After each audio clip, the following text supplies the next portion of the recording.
Well, let me just tell you, as you know, I'm now, mature enough to, I guess, admit this, but, you know, every so often you just go places because the people that you like and admire are there. So Barbara, a lot of times, commands me to do things. She doesn't ask, she just tells me what I need to do. But I knew of Barbara Lee before I got to the United States Congress because of her courage and determination and the hard work that she does. So often we talk about the CBC being the conscience of the Congress. Well, the truth of the matter is everybody has a conscience. A lot of people just don't have the courage or the will to follow their conscience or the will to speak up. And that's what Barbara Lee has done her whole life. So whenever she asks or demands that I do something, I do it. And then I saw on the program that Danny was here, so I was like, I can kill two really big birds with one stone and come see the Danny Glover. So let me just thank you all, and the conversation is important, and it's a conversation we need to keep having, because as much as politics is about electing people who you believe in, the real job is achieving things that make a difference. And Barbara does that, and I just hope that we understand what CBC weekend, our annual legislative conference is. It's football season, so I'll give you a football analogy. Right now, we're in the huddle. We're talking about the play that we're gonna run. But we have to break the huddle on Sunday morning when we go back to our communities, and we have to go run the play. We have to go execute the things that we talk about, because we see now more than ever that this is not a game, and that elections have real life consequences. And it could have generational consequences if we're not on our game. So with that, let me just thank you and thank Barbara Lee for allowing me to speak. But to just encourage you all, if you're here, it means I'm preaching to the choir. But I really need you to go out and sing that song to other people who are not here. So, grew up in a Baptist church, and they always say the Lord will order your steps. But the truth of the matter is we have to move our feet. So that's what this weekend is about, encouraging everybody to go home and move their feet. So thank you all for having me. Thank you, Barbara. I just want to mention one thing in terms of this panel, in terms of racial healing and transformation. What our chairman has put together on behalf of the CBC really is one of the pathways to address racial healing. That is our Jobs and Justice Bill. And if you don't have a copy of it, please get in touch with us, because this is a bill that we're going around the country with the Urban League and the CBC, having hearings, looking at what jobs and justice really means from a legislative and policy space where we work. So I just want to thank you for that vision and for really putting the Black Caucus under your leadership on record with a big bill and a big idea and a very progressive legislative agenda that really speaks to what we're talking about here today. So thank you again, Cedric, very much. Did we get a picture with Cedric and Danny? Let's get a picture. Chairman, can you come up here and get this picture? We've got to do this with the whole panel. Okay. Okay. Let's sit down and take it. That way the people won't know I'm shorter than you.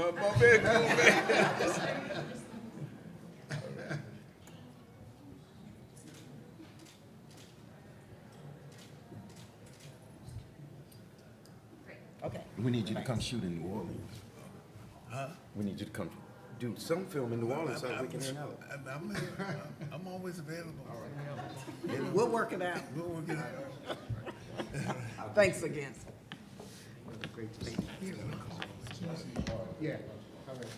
Well, good afternoon, everyone. I can't think of a better way to start this session that we're going to be focused on this afternoon. The panel discussion is People of African Descent, Truth, Racial Healing, and Transformation. And it is hosted this afternoon, obviously, by the Honorable Barbara Lee from California's 13th Congressional District. Yes, you can do that. That's fine. Hey, this is going to be a conversation. You can holler out, do whatever it is that you feel like you need to do. That's fine. And the actor and humanitarian, Mr. Danny Glover. I am Tia McNair. I'm the Vice President. Yes, you can do that too.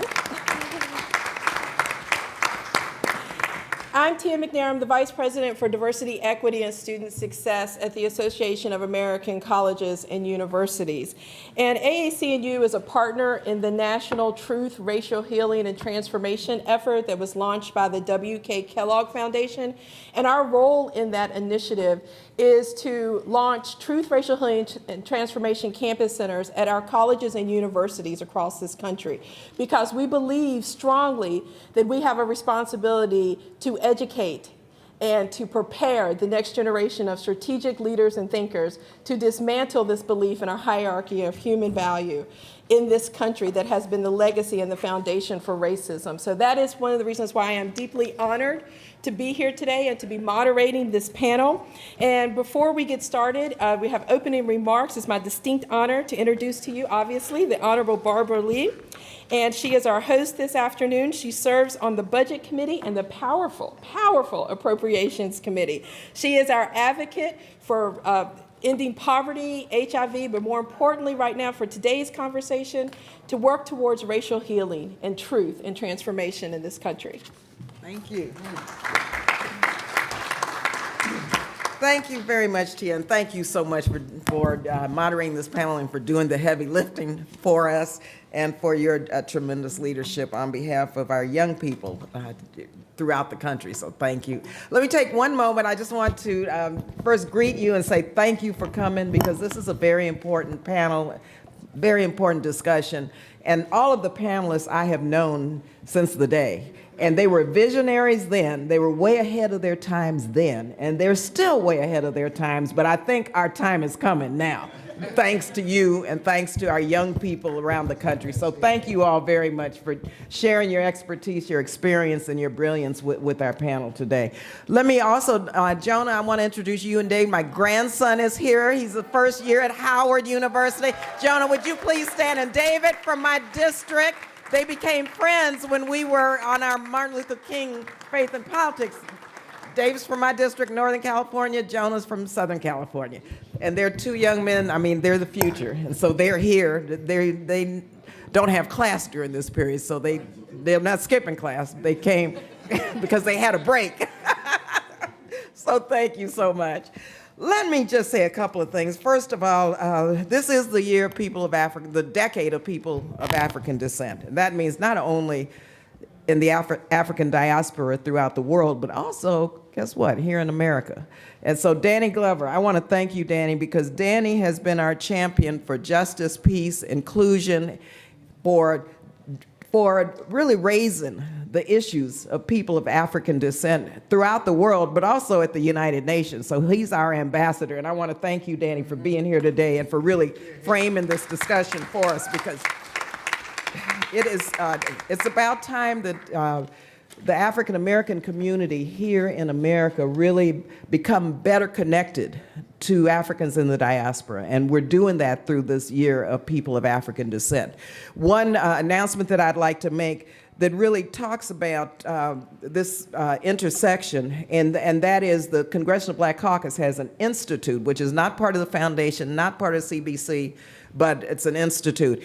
And I want to thank, he's not here right now, but Chairman Benny Thompson, who chairs the institute, because of Benny, and of course Dorothy's here helping us put this together, we have NGO status at the United Nations. I mean, and that is a big deal for people of African descent, African American descent, to have NGO status to represent our issues at the United Nations. And so we're moving ahead with that. And also we're moving ahead to talk about how we frame legislation as it relates to racial healing and transformation and truth in the United States Congress. So what you're going to hear today and your input is going to help us formulate this big bill. Because I think it's about time that in America we have whatever we call it, though, a truth and reconciliation process and commission. And so we're, of course, with our experts here, are learning what we need to do and how we need to frame this, but we definitely need to take that next step in our movement for civil and human rights to begin to talk about healing and what we're going to do in terms of the past, in terms of the the legacy of slavery and how we address the vestiges and the legacies that we still deal with, unfortunately, as seen with our poverty rates, unemployment rates, unequal education, lack of affordable housing, and all of the gaps that are still there in the African American community. So that's what we're talking about today, and I would just want to thank you for being here, and I want to thank our panelists again. I look forward to hearing from you, and thank you all for helping us in the CBC really stay the conscience of the Congress within our legislative body that we have to work with, because we all in the CBC are activists also. So thank you very much.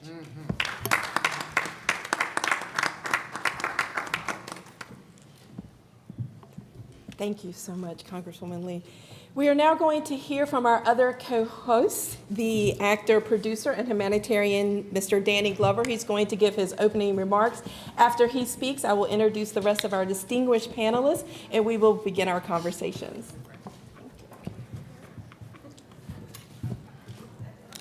Thank you. First of all, those who are participating here and a part of this discussion, but also everyone on this panel I've had some relationship with for over 20 years, you know, from Gabe McDougall, Wade Henderson, Dorothy Davis, and Dr. Ron Daniels. Let me put some context in this moment, because we're talking about several things. Reparations, we're talking about the issues around restorative justice, we're talking about truth and reconciliation, and all these, but I've had an opportunity this year, and I don't know if it's an opportunity of a curse, but I've had the opportunity of leaving the country 10 times this year. 4 times to Venezuela, 1 time to Venezuela, where President Maduro put forth a proclamation around the decade of African descendants. Certainly 3 times to Brazil, where from going to Rio de Janeiro, and there with the parents of Marielle Franco, who was assassinated, a sister who worked on behalf of LGBTQ rights, and also worked on behalf of the violence against young African descendants in the favelas there. Met with her mother, brilliant lawyer, and still reeling from the pain of the loss of her daughter and her father as well. Had an opportunity also to speak and meet with the governor of the state of Rio de Janeiro as well. He thought it was important enough, that meeting, that he had all of his major departments there at the meeting discussing what they're doing in the effort to find who perpetrated the murder of Marielle Franco, et cetera, but also had an opportunity to meet with President Lula da Silva, former president, both times. One time while he was in prison, I actually visited him in Curitiba in prison, myself and Dilma Rousseff, the former president, who was overthrown by the legislative coup. But in that sense, but more in some positive ways, had an opportunity in January to meet with S.C. Campbell, who is now the first woman of African descent to be elected in this hemisphere as the vice president. Had a chance to be that. In fact, we did a little bit of campaigning for her in Limon, one of her strongholds in Costa Rica. Had an opportunity to visit with Jerry Savio, who was the newly elected young mayor of La Ceiba, a town of about 200,000, a city of about 200,000 people in Honduras. Also had the opportunity with my young brother, Luther Castile, the young doctor, to visit his community and visit that community of Garanifa people up in the mountains. So this talking and finding ways in which we can engage ourselves in this issue, utilize this issue as it's being utilized by African descendants in the hemisphere. Meetings, discussions, to kind of calibrate some ways in which we can bring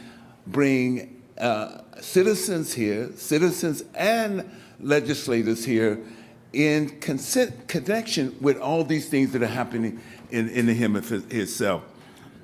And I think it's important to discuss the intersection between the UN Decade of People of African Descent and our shared goals to create truth, racial healing, and transformation in the United States. Also, African Americans, and particularly Afro-descendants in the U.S., from the Caribbean to Africa to Latin America, have been the test case for democratic advancement to advance in law and social practice constitutional claims of liberty and justice for all. The UN Decade is therefore an opportunity to amplify the American public's consciousness, the struggle against evils and violence of racism toward a more perfect union, to uplift the glorious achievements toward that end in everyday life that progressive African American and other progressives in white, Latino, Asian Pacific Americans, Caribbean, and more recently arrived African communities have played. We can see often, as we look to the new progressive office, people who are running from office, that among them have been quote unquote immigrants who become citizens and now running for elective offices around the country. So it's a very, very, very important moment right here.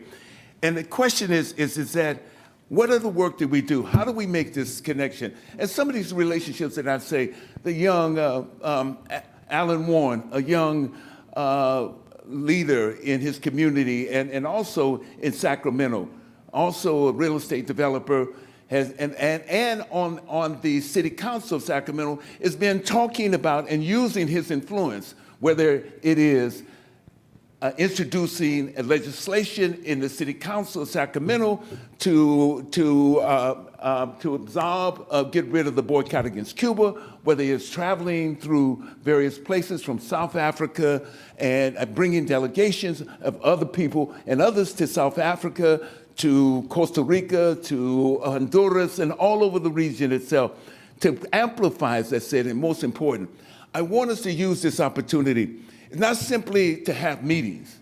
We've had enough meetings. Not simply to take on the, outside of having meetings, but not simply to just talk about the statistics. We know the statistics as well. We know that 50% of the Afro-descendants of more than 200 million Afro-descendants in this hemisphere live in Brazil. So we understand the importance of the restoration or the protection of democracy in Brazil itself, and the influence that has had for those people who've been disproportionately affected by the internal conflict that continues to happen in Colombia as well. We also know about what it has meant to Honduran people as well, African descendants there. The coup d'etat that was perpetrated against Delilah. All these are ways in which we have to be right simply not only concerned about the issues, national issues, relative to the work that we have to do. We have to support those progressives and those voices in the African descendant community and other places in the hemisphere as well.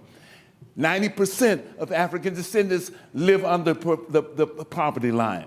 The work that Professor Ron Daniels had done on reparatory justice with the Institute of the Black World 21st Century has been essential in identifying that and coming up. We must reinsert and reinforce our work around that in the question, and I'm sure he's going to speak about the question that around John Conyers' work that he had been doing for several years, passed on to Congresswoman Sheila Jackson Lee.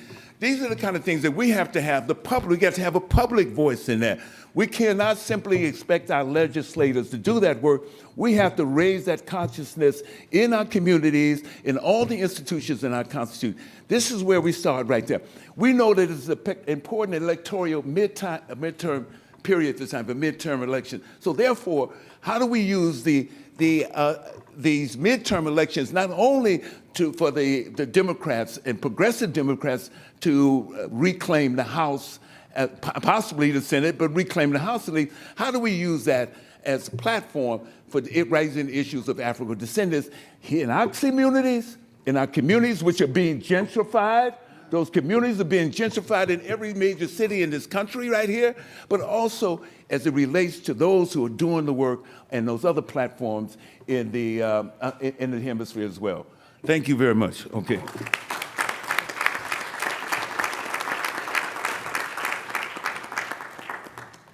What a great way to frame our discussion, but discussions leading to action this afternoon. Thank you so much, Mr. Glover.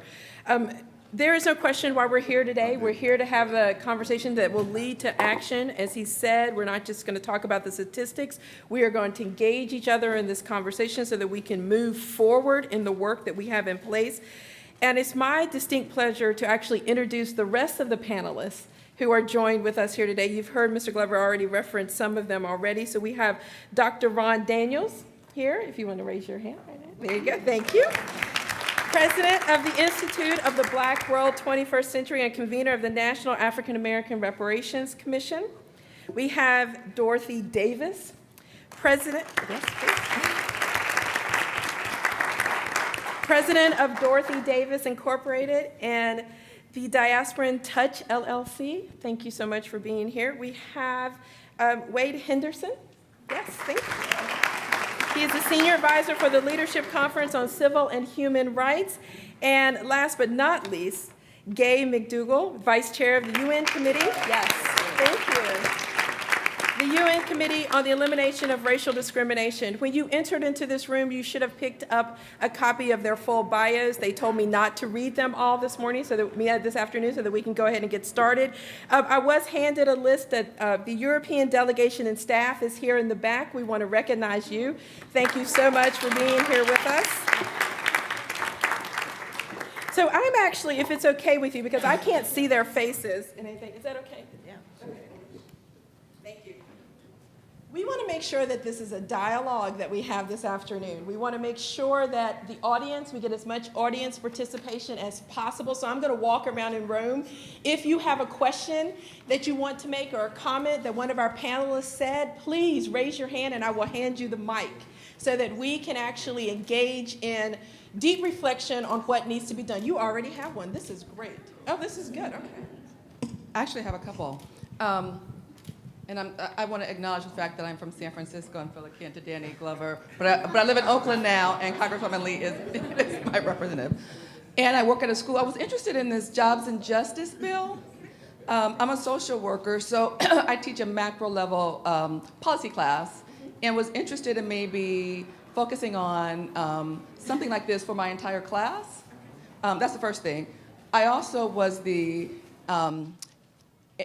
International Education Conference Chair for the National Association of Black Social Workers. And so when you talk about kind of finding the footprint of our African brothers and sisters in the diaspora, I perked up my ears with that. I'm interested in more about your work and how one might get involved with what you're doing. What we're doing, yes, here was a larger for the Commission on Truth, Racial, and Transformation? Or for the campus centers that we're doing it? Both. Okay, thank you. So why don't we talk about the bill? Congresswoman Lee, do you want to take that and talk a little bit more about the Jobs and Justice bill? Not right now. I'd rather the panelists have a chance to talk, and then I'll respond to our bill. Okay, but I think right now it's better to hear from our experts. Sure, that would be great. Can we do something? Can you hold, right before you, we're going to do that question right in a minute, but before we do that, can we just get some opening statements from our panelists and tell us a little bit about your organizations and the work you do? And we're all here for a reason. Something actually motivated us to get off the sidelines, to be active in this work and to do it. So I want the audience to have an opportunity to get to know you and on a personal level, but also professionally, what makes it important for you to be here right now. So let's do that first, and then we'll go to your question. Oh, do you need a piece of paper? You need a pen? Please. Gabe, why don't you go ahead? You're talking. That's great. Well, first of all, what motivated me to be here? Anytime Representative Barbara Lee calls, Well, yes. I say, where do I go? And how high do I jump?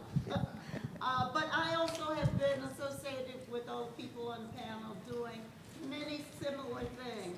Daniel was so gracious to come to the World Conference Against Racism in Durban to do a series of panels that I chaired and put together on voices of victims of racism around the world. But I am now the vice chair of the UN Committee on the Elimination of Racial Discrimination.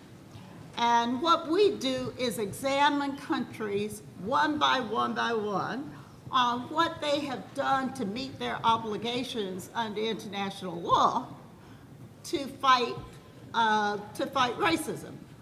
And it is very instructive all the way around, not just about what's happening in those countries, but what's happening in our country. And this has afforded me an opportunity to meet people around the world, like Epsy Campbell, who's a dear friend, and has finally made it to the post of vice president in Costa Rica. But it's also given me a sense of, what we can do and who we can reach out to be allies with. I mean, actually, in this day and age, what we are fighting is an aspect of globalization.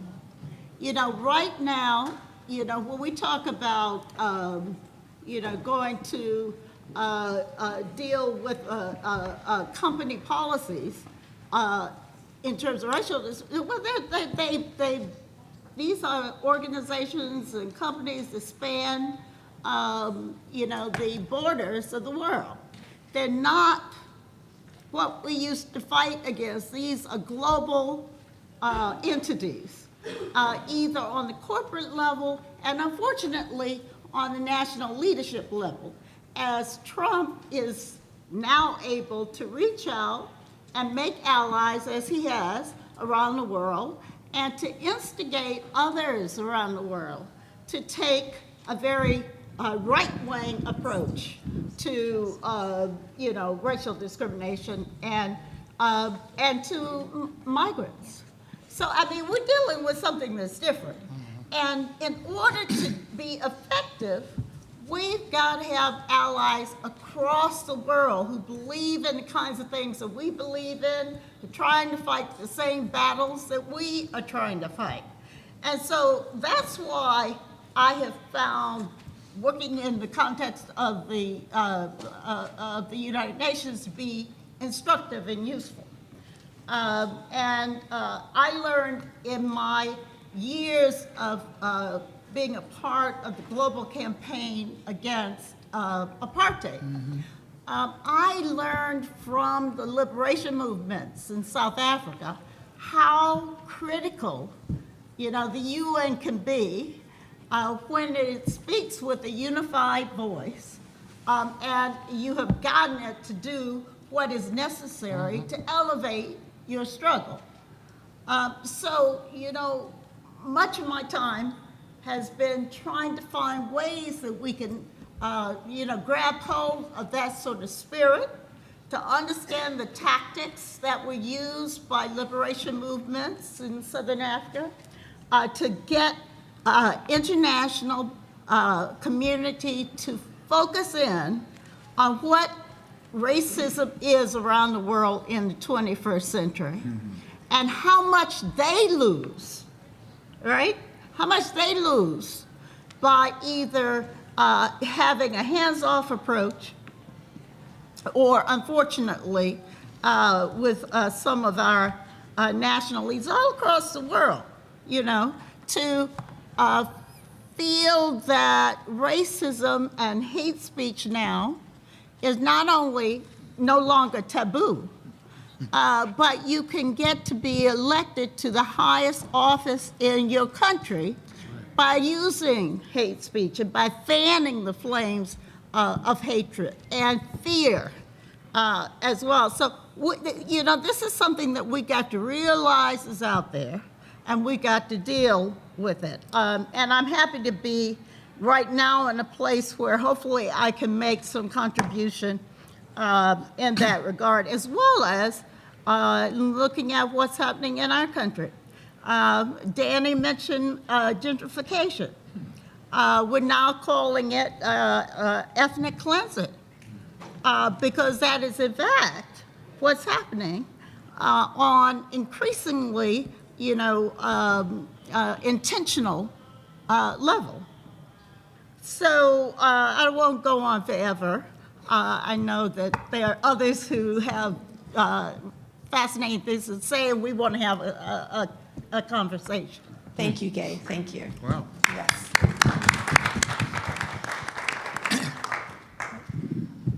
Good afternoon, everybody. I'm Wade Henderson, and we say Gay McDougall is an extraordinary civil and human rights lawyer. We've had the privilege, many of us, of working with her for many years. And I just wanted to really acknowledge the seminal role, Gay, you have played in advancing civil and human rights as a policy both internationally and domestically. So it's really an honor to follow you, and it's an honor to be a part of this panel. Congresswoman Lee, as has already been acknowledged, is just an extraordinary force for change. Principle, commitment to advancing civil and human rights, and I could go on, but thank you for inviting me, and thanks for being a part of this. I have 2 quick points, and then I'll pass the microphone down to Ms. Davis. First of all, this may sound out of context, but I want you to take this as an indication of alarm, because I feel a certain degree of alarm. We are witnessing here in the Congress, in a very quiet way in the United States Senate, the second stage of a coup d'etat on the federal judiciary. That's right. With the understanding of placing a new justice on the court whose ideology and commitment to a regressive point of view will be the dominant action for generations to come. Let me say, guys, we are celebrating this year the 150th anniversary of the 14th Amendment to the Constitution, July 9th of this year, 150th anniversary. It's the 14th Amendment that gave us Brown versus the board. It's the 14th Amendment that gave us the Voting Rights Act. It's the 14th Amendment that gave us Roe versus Wade. We are about to witness the diminishment of the 14th Amendment in a way that will compromise birthright citizenship, which was something that we as African Americans experienced, and equal protection of the law in the most fundamental sense. So I don't want to spend a lot of time on this, but let me say this. Everybody here at the CBCF has to go out and call their senator, whether they are Republican or Democratic, to reinforce the fact that we expect them to vote no on the confirmation of Brett Kavanaugh. Now, the record is so clear, I would be remiss if I didn't tell you that this is an individual whose record for dissembling before members of Congress, misstating the facts, failure to include sufficient information so that one can evaluate him, would be, if it happened in another country, the source of deep criticism from the United States at another point in time. But as I said before, this began when Mitch McConnell, senator from Kentucky, blocked consideration of President Obama's nominee to the Supreme Court for over a year, and then suddenly, because of the election, had the capacity to establish or appoint a super conservative to the position. So let me say, this is the #1 threat to civil and human rights going forward in this country right now. So let's respond to it. That's the first point. Second point, very quickly, is this. Look, we benefit from the advocacy and work of people who came before us. Everybody in this room walks across floors you never scrubbed. You walk through doors you never opened, okay? And the truth is, were it not for people like W.E.B. Du Bois, who filed his first petition with the UN in 1947, 1947, highlighting issues of education, voting rights, employment, racial discrimination, all the things we're talking about today, we would not be here. Were it not for Adam Clayton Powell, who fought against colonialism and neocolonialism in the 50s and 60s, we would not be here. So when Congresswoman Lee talks about a petition responding to issues of the need for racial healing, which, by the way, that project on campus is fantastic. I commend you guys for really leading that forward. That is a seminal effort that's going to take years to implement, but we have to start now. This is something that we build upon over time. And so that is the point. So here's my last point. In August of 2014, just to show you the power of our international work, particularly when it's integrated with policy efforts domestically, what it can do to transform the world. August of 2014, I'm in Geneva. Gay McDougall and others were before the committee of which he is now a vice chair, criticizing the United States for its failure to address criminal justice reforms and the need to pursue education reforms at a really fundamental level. We had an incredibly powerful U.S. delegation that the administration had put together to represent us. Loretta Lynch, who was not at that time the Attorney General, she was a U.S. attorney in New York, was on the panel. But guys, we came loaded for bear, because in addition to representatives of the civil rights community, we had Trayvon Martin's mother on our panel. We had Jordan Davis's father. Sabrina Fulton is a class act from start to finish and made a tremendous impact at that hearing. So we are there testifying. The day we testify, the panel erupts in pandemonium. Why? Because they had just gotten word that Michael Brown was killed in Ferguson. That very day that we were testifying before the committee. Powerful. They erupted and criticized the U.S. at a level that we had not heard before for its failure to address fundamental injustices in the U.S. government. Now, obviously, this was uncomfortable for the Obama administration. But we were there in Geneva petitioning for rights at a global international level while Michael Brown and our supporters in the States were establishing the Black Lives Matter movement. We were there at the birth of the movement. And so it made a huge difference, and we are building upon that now. So what this panel represents is a conversation about how you put the building blocks in place to achieve a certain amount of change. And here's the last point. Guys, let me say this. Voting is the language of democracy. I know you've heard this before. If you don't vote, you don't count. If you are suppressed from voting, you don't count. Elections matter. They make a difference. That's how Kavanaugh could be sitting up there as the nominee. Right. So if we don't send a signal in this upcoming election that we're prepared to kick some butt and that we're prepared to turn out, then we won't be able to continue on this trajectory for progress. So thank you very much. Thank you very much. Let me just interject a couple of things very quickly. First of all, I think, Gay, what you and Wade have done is really put this in context of why African Americans, given the decade of people of African descent, African Americans, the role and the importance of African Americans on the world stage. Several years ago, there was a commission on racism in Durban, South Africa. And of course, we were ready to go as a people's delegation and members of Congress, Congressional Black Caucus, and the administration decided that we weren't going to go.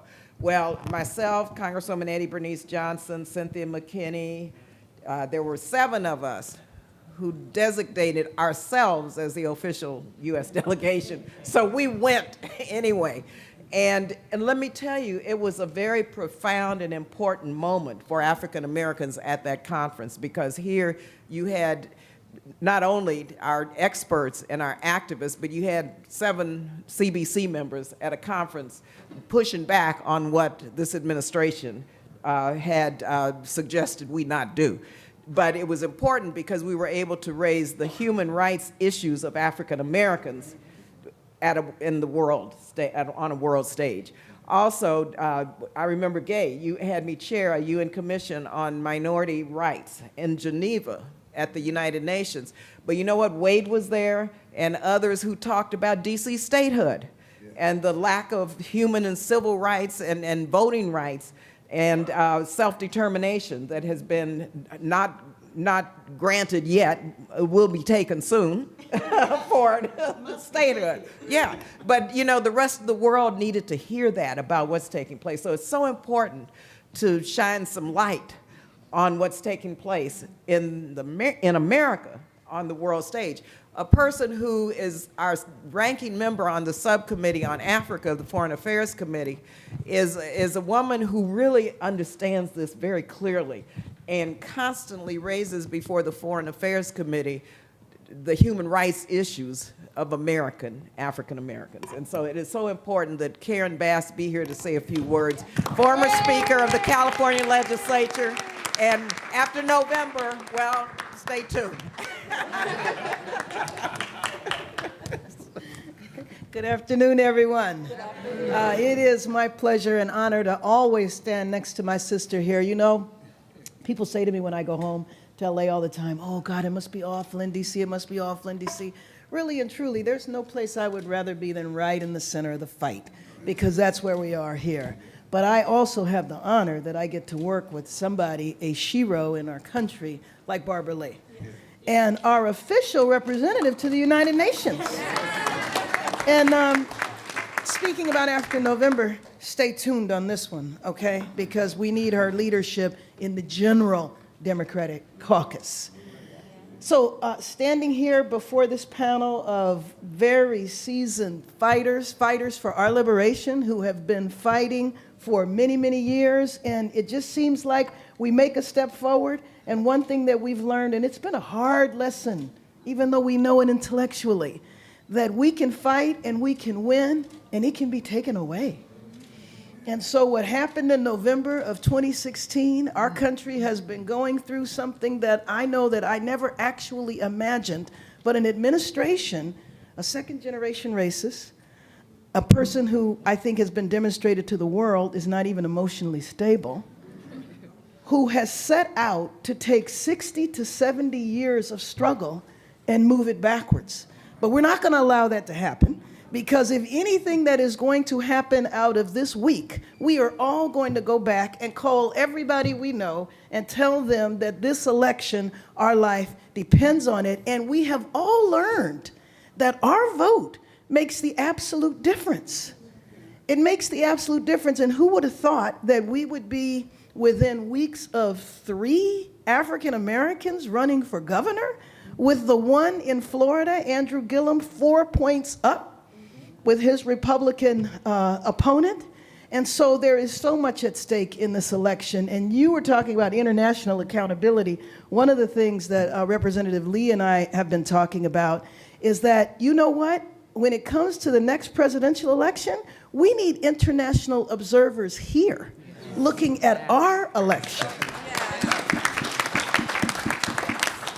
The last 2 years, this year I was in Zimbabwe, and last year I was in Kenya, and I was observing their elections. And how ironic is that? I kind of felt like, you know, I almost wanted to hide a little bit. I'm observing your election, but would you come help us out?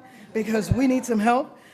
And so anyway, I think that that's something that we should look at doing. I think that's a call. And obviously it wouldn't be international observers for the entire country, but where we're really concerned about, because we need to frankly embarrass this country on the international stage, because they suppress the vote, doing everything they can to keep us from voting. And then they send people like me. I'm supposed to go around the world and preach democracy and hold our country up as an example, and I refuse to do that, because we are not an example. We should be expanding the vote, not contracting the vote.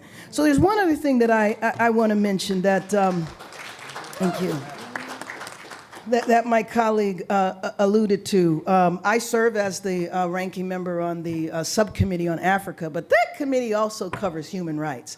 And I have to sit in hearing after hearing and talk about human rights abuses around the world. And I told them, if I get a chance at the gavel on that committee, we talking about mass incarceration, we talking about homelessness, we're talking about all of the issues that, in my opinion, are human rights abuses that take place right here in our country. And what has been demonstrated over these last few months is the kidnapping and ransoming of children at the border.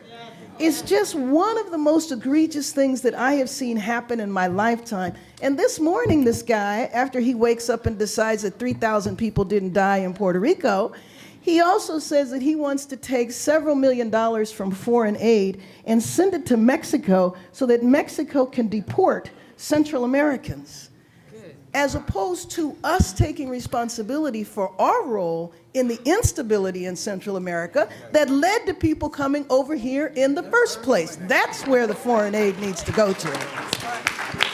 So, thank you very much for an opportunity to share a few words with you. You know that we run around to all of the different panels, but I'm always here in solidarity with my sister.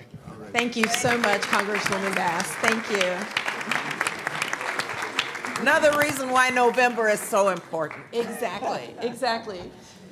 We're going to continue with our opening remarks from our panelists. So, Dorothy, please. Well, I wanted to start with thanking Congresswoman Lee. Is your mic? I don't think your mic is on. Hello? Hello? No. Still. Okay. All right.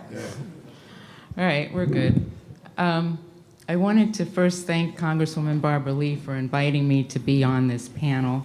I'm very honored to be here. She's one of my sheroes.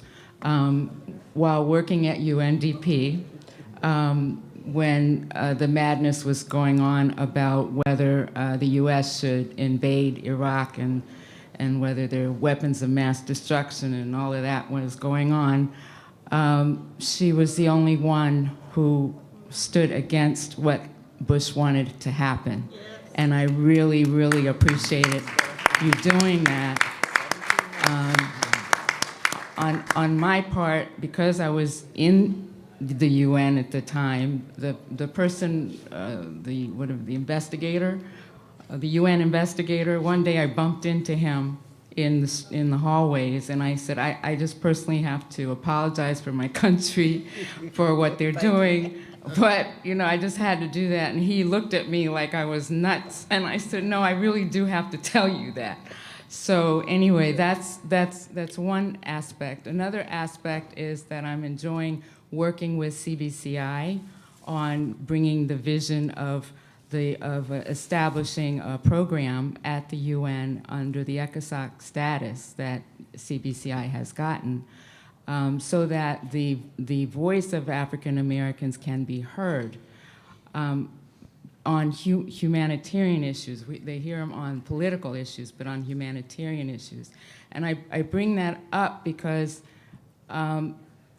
for the years that I was working at UNDP, which was 4 years, 97, 98 to about 2002, I was only one of 3 African Americans that worked in the system across the world.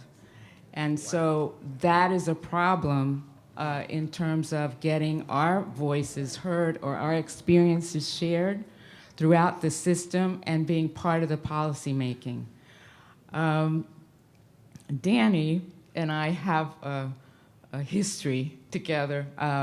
He became the first Goodwill Ambassador for UNDP, and I created the program.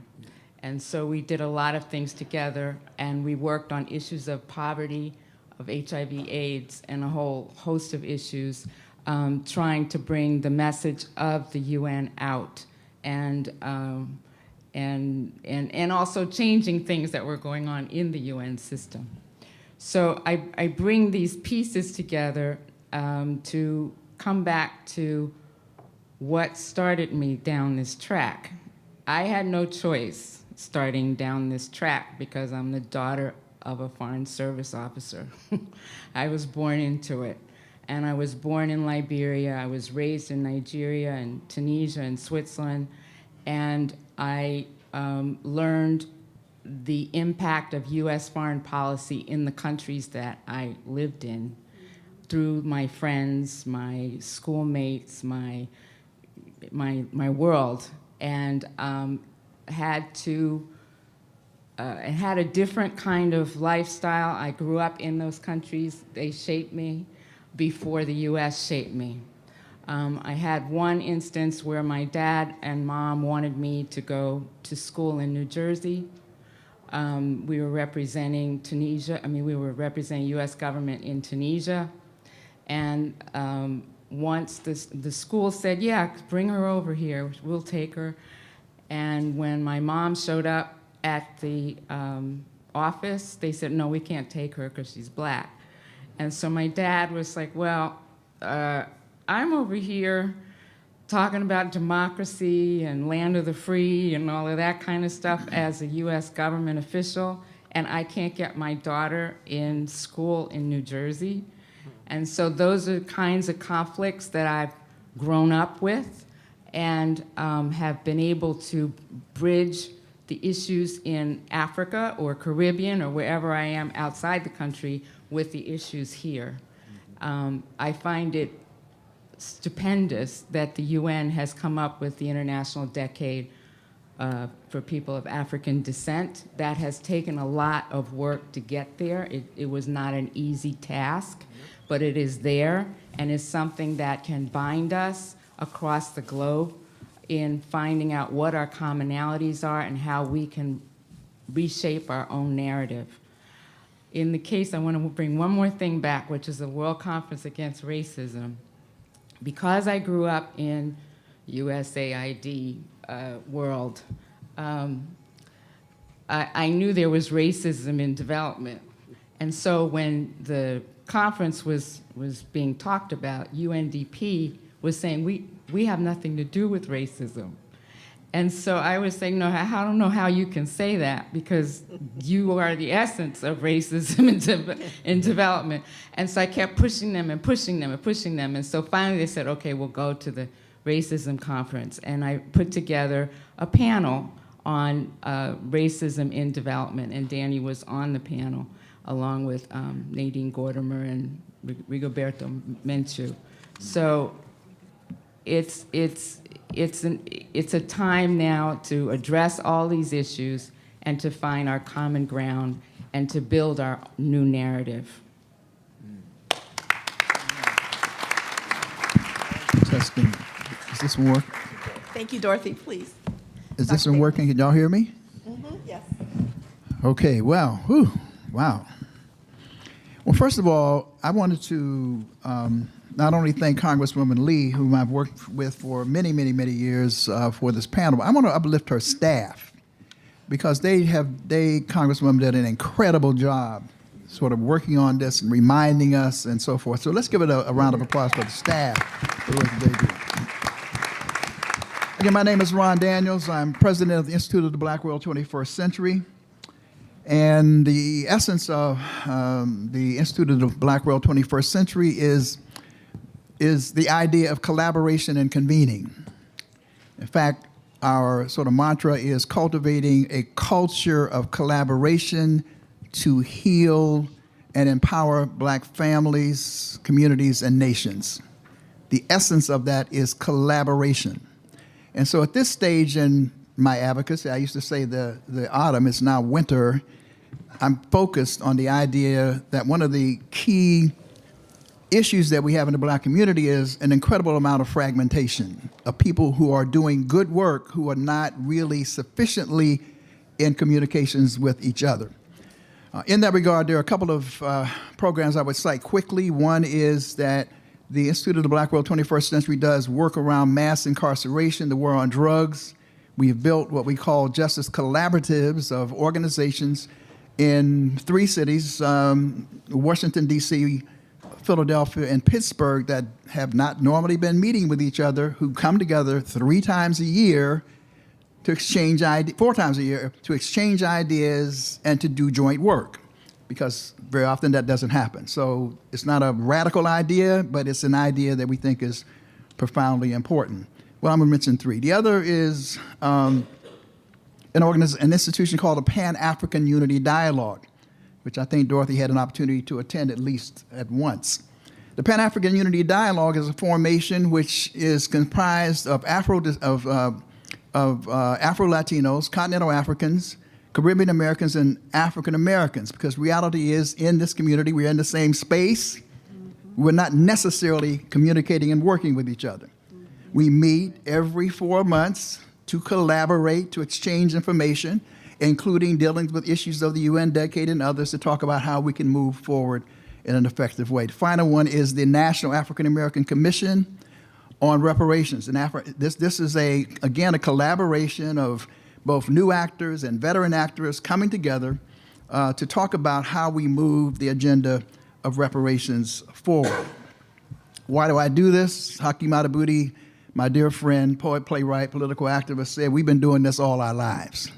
It's like, for me, it's like a calling. I mean, I don't, it's like an insanity. I don't know what it is, but I've been doing it all my life. And it's really because I think it's incredibly important that we do what Cabral said, and that is, no matter what our status in life, we have to return to the source. We have to be about helping to build, particularly at the grassroots level, capacity to do the work that needs to be done.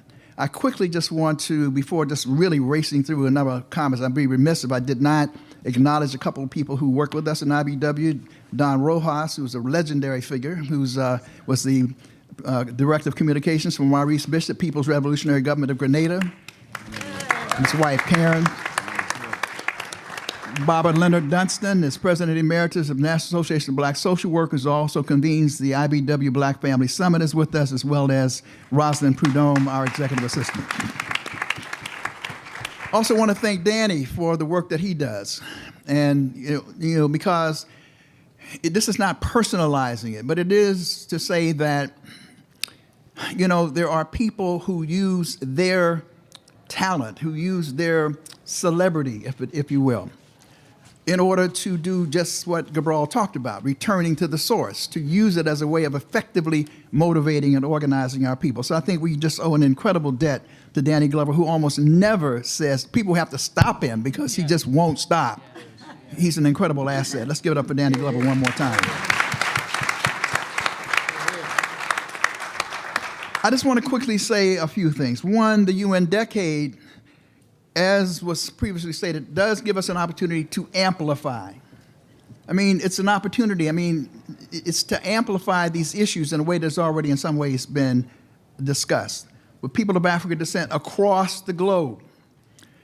Because at the end of the day, this is has to be a global struggle. And that's not an easy struggle because we all come from specific cultures and ethnicities, and so we should not romanticize that. It is indeed a very difficult proposition, but it's an essential one. Because what Wade Henderson laid out, and many others have laid out, this is a life and death struggle. Inside this country, it is the last dying gasp, frankly, of white supremacy and the structures that have oppressed not only African people, but Native Americans and Asians and so many others, and even white working class people. But it will be a vicious, brutal struggle.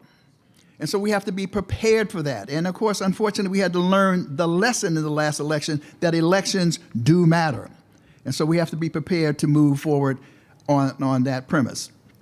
So the UN decade, then, it seems to me the most important question is, and Danny raised this, and he's been raising it consistently, is how do we come together to focus on a priority agenda? Many people will have events, and we ought to have events. They ought to be celebratory. There ought to be all kinds of events that are out there, cultural and entertainment and artistic and so forth. But at the end of the day, if we're in a world where politics and economics and all those things matter, then we have to figure out what is a consensus agenda that we should be working on. Now, where the organizer hack in me comes out is that, one of the problems we've had with the decade is we have a lot of people doing a lot of things. The left hand doesn't know what the right hand is doing. I mean, we have different and how do we therefore perhaps take advantage of this moment to figure out how do a number of organizations, and Danny, you recall, and James, you're here, we had a big meeting in New Orleans. We had Professor Sir Hilary Beckles there. We had Mireille Fagnon-Mendes France. We were all in the room trying to figure out how we could pull each other together, Congresswoman, so that we have a united front, because we don't have that now. And that's one of the biggest difficulties that we face, because we need to galvanize those. And let me just say the other critical point is, and I mentioned CARICOM, I have to be talking on the global front, the synergy, the Caribbean nations have made reparatory justice central by way of, in fact, heads of state saying that they are fighting for reparations for Native genocide and African enslavement. It has been one of the most important developments on the international scene in the last 15 or 20 years.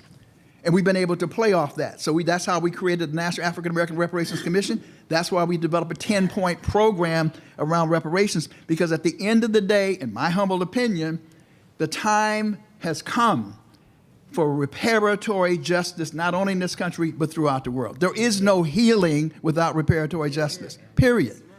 That is the essence of it. We heal when we are repaired, and then we can move on beyond that. So reparatory justice has got to be at the very center of that. And in that regard, it seems to me one of the issues that we have to look at in terms of our work is how we coordinate, even within the Congress, the different commissions that are working on things so that they are coherent and they're moving in a certain way. And again, I may be biased, but I think that the work that Congressman Conyers did for so many years, since 1989, dealing with H.R. 40, which was once a bill to study reparations, which is no longer that. It has been transformed into a bill to study reparations proposals. In other words, we're no longer studying whether or not we should get reparations. We're now studying what should reparations look like. That is a qualitative leap forward, as we like to say back in the day, in terms of the work that we're dealing with. So my appeal is that we try to find ways to focus and to coordinate in such a way that we take advantage of the moment. In the New York Times today, I think they're talking about the people are pressing Germany for reparations. Denmark is being pressed. One of the real contradictions of the dialectic of this whole situation that people haven't paid a lot of attention is the diaspora and many of these nations that were exploited, who are now hammering at the gates and who are incorporated, and they are going to be leading the charge for reparatory justice in these various countries. They're going to be aligned with white progressives and others, and from Asians and others, and that really, which means that reparations is no longer a fantasy. It is a possibility. If we grasp the idea and say what they said in the Grenada Revolution, forward ever, backward never. Thank you so much.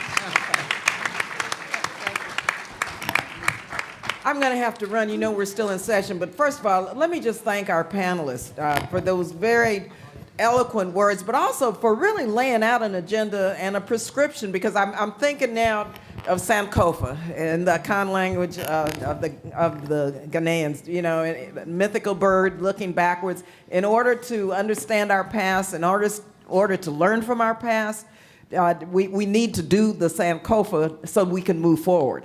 And so I think it's very important to remember we can't forget the past. We can't live in the past, but we can't forget it, because if we forget it, then all hopes of a future of justice is not there. And so you guys have really laid that out, and I just want to thank you so much. I wanted to mention the bill, the Jobs with Justice bill. It's H.R. 785, but it's a comprehensive proposal. It's a policy proposal that addresses many of the issues, not all, but many of the issues of justice in the African American community, such as decriminalization of marijuana as a vehicle to crack that school to prison pipeline. We have in it banning the box, for example. We have $100 billion for public schools in it. We have some very creative proposals on environmental justice. It's a 130-page policy proposal. So look at that bill. We're going around the country asking members of Congress, communities, to ask their members of Congress to sign on as co-sponsors of that bill. Finally, I'll just say I want to thank our young people for being here, because this is quite a great intergenerational discussion. Thank you all. And so let's engage in dialogue, but thank you again. Thank you, Ron. You know, I remember when H.R. 40 and talking about reparations, that was like, oh my God, only those of us on the left would even dare to say it. Now, because of you and because of the black community and what this panel has done, it's like mainstream for discussion and dialogue, because we absolutely have to grasp the understanding of Sankofa in order to be able to move forward, and that is reparations. So thank you again. Thank you, guys. Thank you so much. Thank you, Tim. Congresswoman. Thank you. Thank you so much. Thank you. So what we want to do is we... Oh, wait. Oh, wait, they're going to do a picture first. So this is your opportunity to actually get your questions ready because we're going to open up the floor so that we can have a discussion with the panelists. I have someone over here that's following, and I'll address your question towards the end about the TRHT campus centers, and that's the Truth, Racial Healing, and Transformation campus centers at colleges and universities, and then I'll come to you next. Is that okay?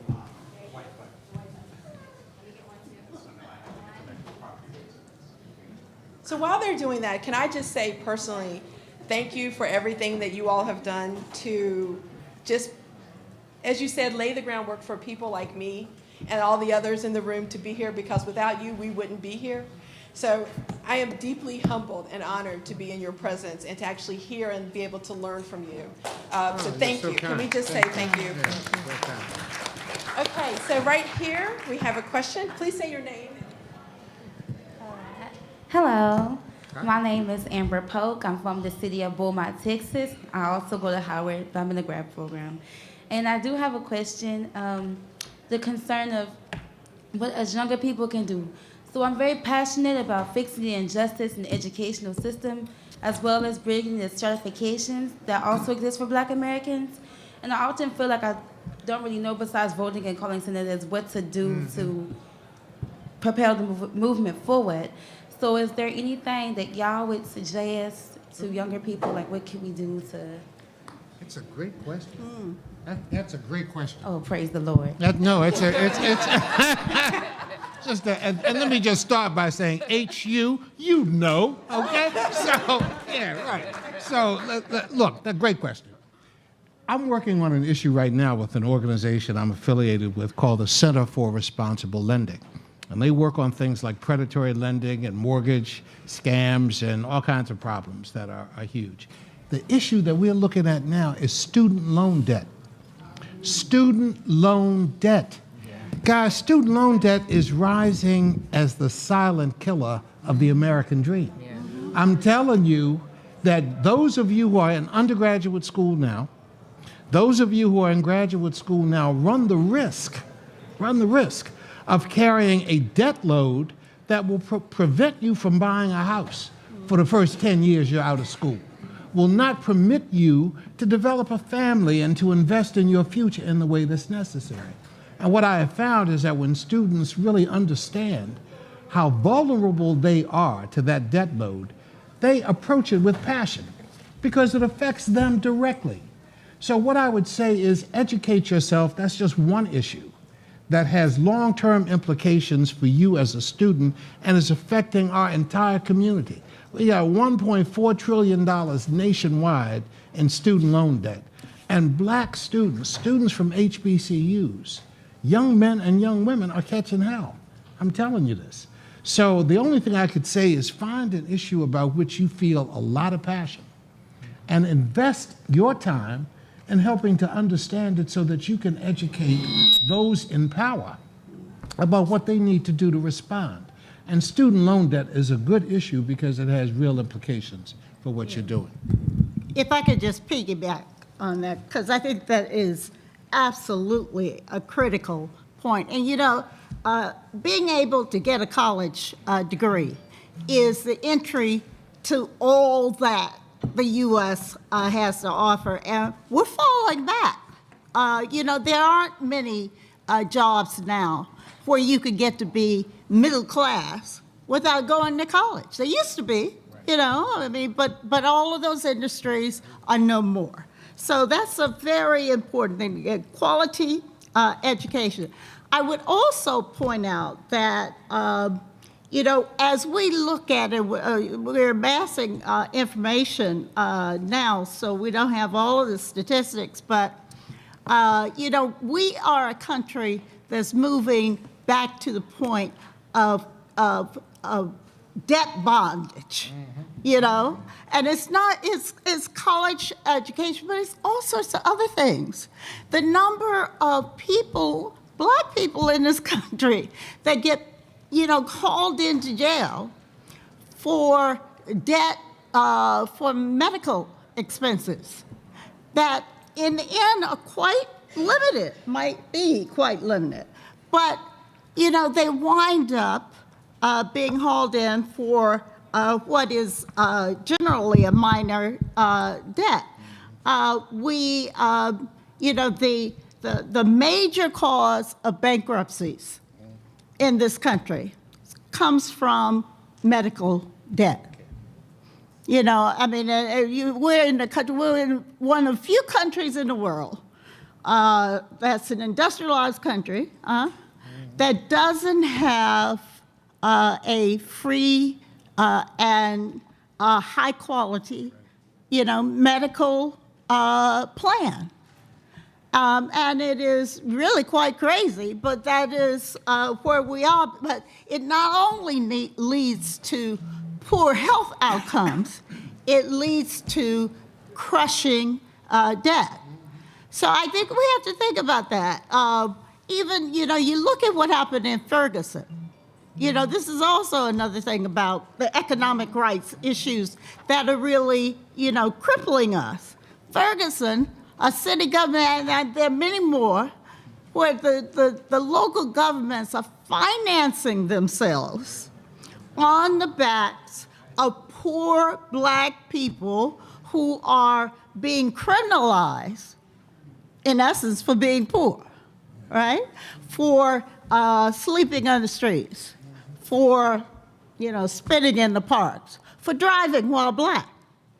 And then all of this builds up. Warrants are taken out. You don't even know, and then you're hauled in on in essence, a criminal charge.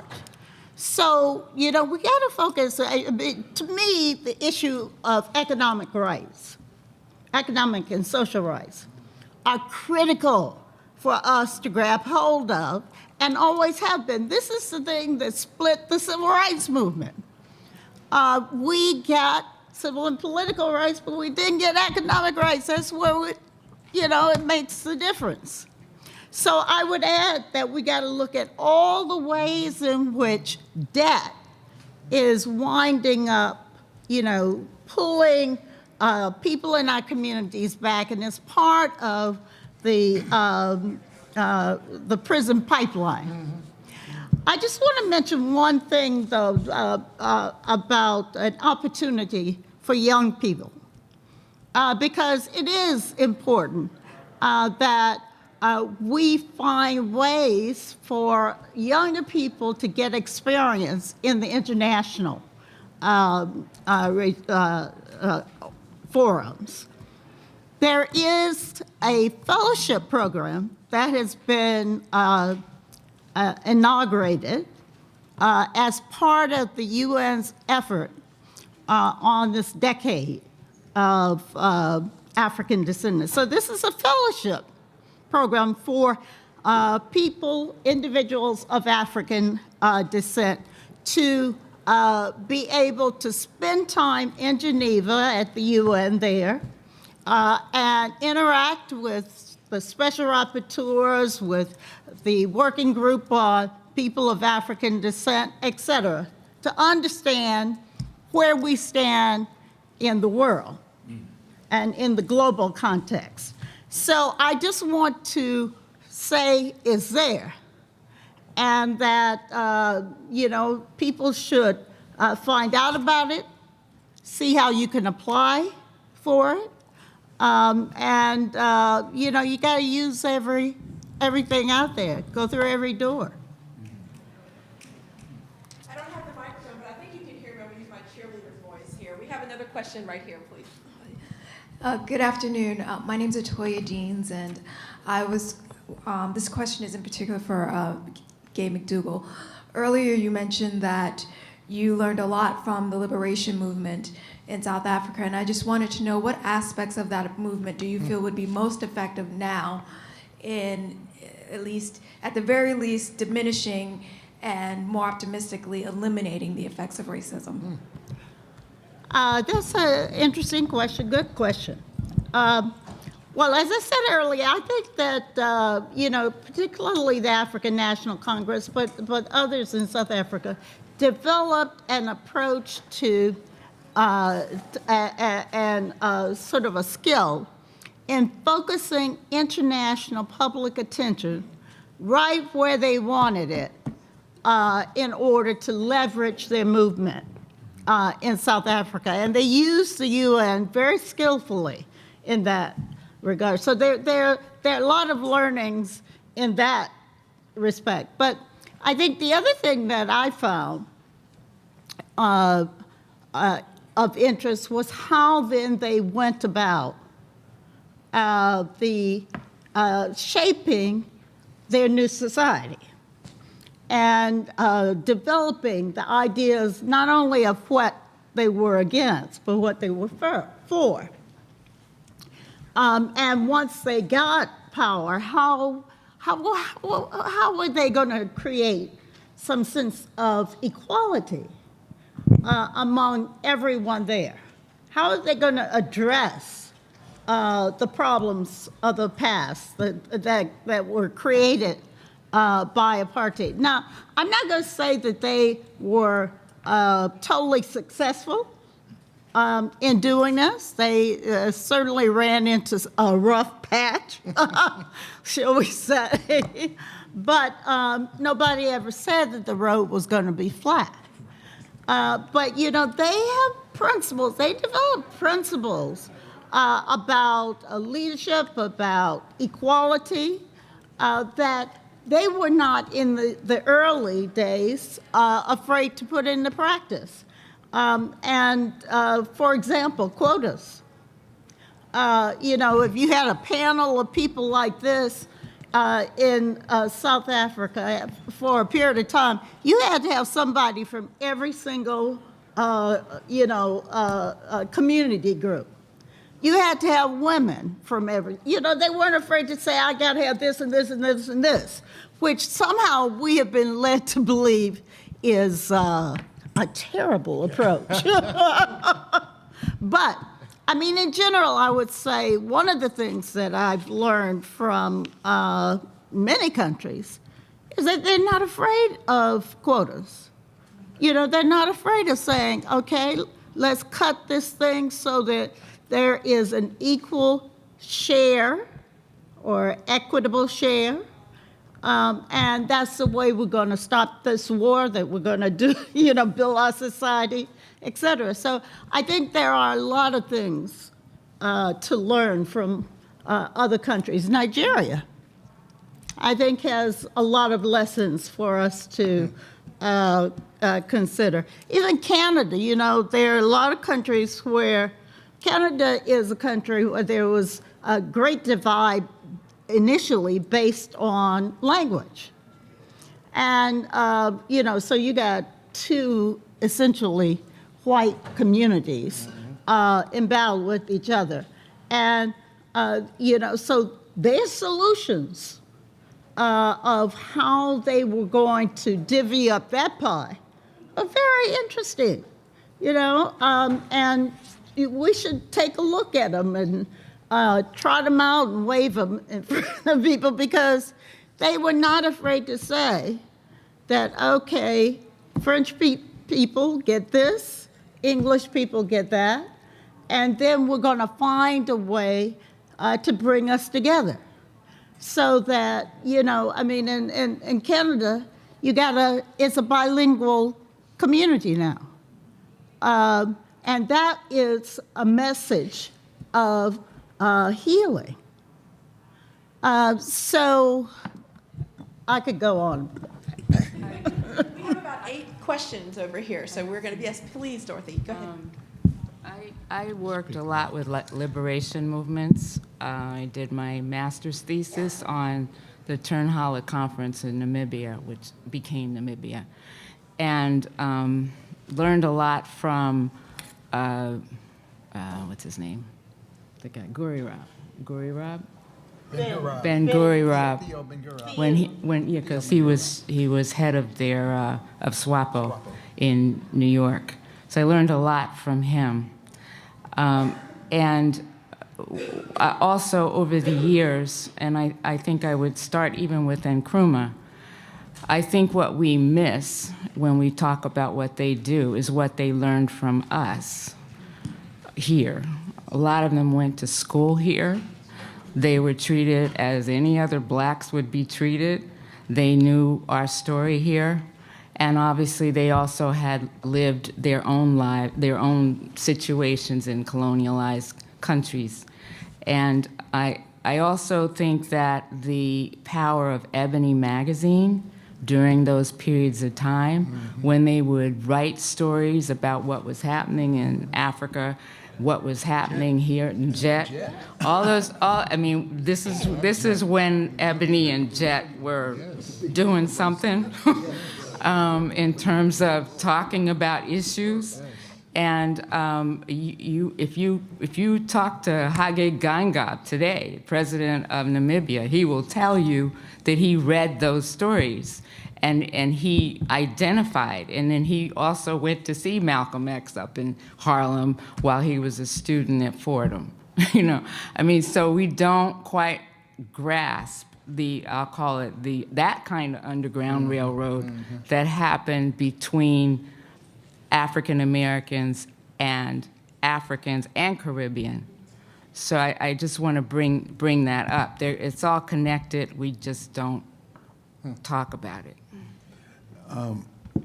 Just to say a little bit for all of us who've been on this panel, at least have been involved in African Liberation Support Committees from the early 70s and before, from the struggle in Mozambique, Guinea-Bissau, and Angola, Namibia, Zimbabwe, etc. I think it's important to understand that the choices that after, there's a great scene in a movie that probably everyone on this panel has seen, a lot of young people haven't seen, called The Battle of Algiers. Many times.